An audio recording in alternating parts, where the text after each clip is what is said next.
माझे नाव दुर्गा शिवाजी चव्हाण. गजरात गजरा मोगऱ्याचा गजरा, गजरात गजरा मोगऱ्याचा गजरा. इथे बसलेल्या सर्वांना माझा मानाचा मुद्रा, माझा मानाचा मुद्रा.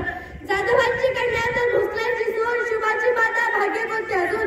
जाधवांची कन्या भोसल्यांची ताका, नवी अभिमानाने डोलते. लक्ष देऊ नये का मी जिजाऊ बोलते, मी जिजाऊ बोलते.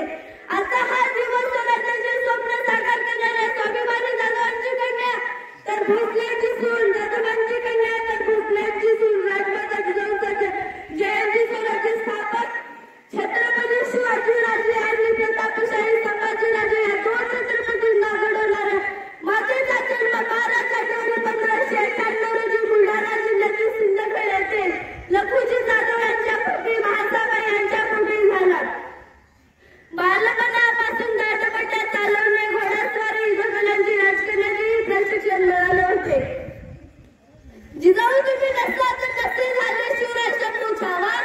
जिजाऊ तुम्ही नसता तर नसते झाले स्वराज्याचे ठेवा. जिजाऊ तुम्ही नसता तर नसते लढले मावळे. जिजाऊ तुम्ही नसता तर नसते दिसले स्वराज्याची सोडे. मित्रांनो, जिजाऊ या काही साधारण स्त्री नव्हते. तिने प्रत्येक मानाच्या रक्तात स्वाभिमान मिळवला. जिने प्रत्येक मानात शिवबा घडवला. जिने वेळोवेळी पश्चिमातून शास्त्राज्यांना धीर दिला. जिने शिवबा मातृकाबरोबर गुरुदत्तही स्वीकारले. माता ही खरं कलावंत असते. तिने दिलेला न्याय एखाद्या ग्रंथापेक्षाही पवित्र आणि प्रभावशाली असते. तिने आपल्या मनाला घडवण्याची कामगिरी केली. अशीच कामगिरी या मातेने केली. तिने आपल्या ज्ञानाने, बोधाने शिवबाला राम कृष्ण यांच्या कथा सांगून इतके प्रभावशाली केले की त्यांना स्थापन केले. आजच्या आधुनिक आईला काय वेळ आहे की ती आपल्या मुलाला महापुरुषांच्या गोष्टी सांगू शकेल. आपला मुलगा सतत टीव्ही समोर बसलेला असतो. तिला याचीही भान नसते. जिजाऊ शिवरायांना नेहमी सांगायचे, रयतेसाठी लढा द्या. मानाचे स्वराज्य निर्माण करा, स्वराज्य निर्माण करा. आजची आई सध्या मुला तू कोणाच्याही भानगडीत पडू नकोस. आपल्याला काय करायचे आहे. म्हणूनच आजची पिढी आत्मकेंद्री बनत चालली आहे. तिला याचीही भान नसते.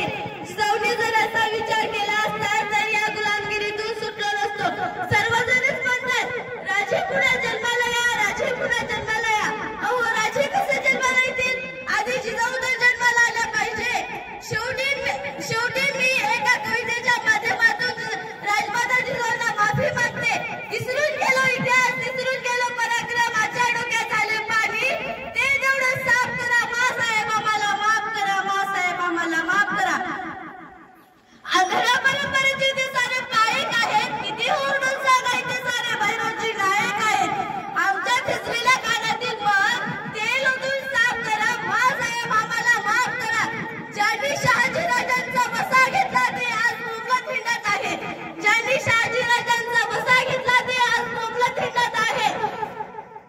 आजच्या जिजाऊ सासूबाईंसोबत भांडत आहेत. आजच्या जिजाऊ सासूबाईंसोबत भांडत आहेत.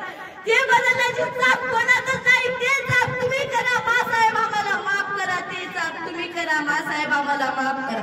जाता जाता मी माझे भाषण एका शायरीत समाप्त करणार आहे. ना वाकायचे ना झुकायचे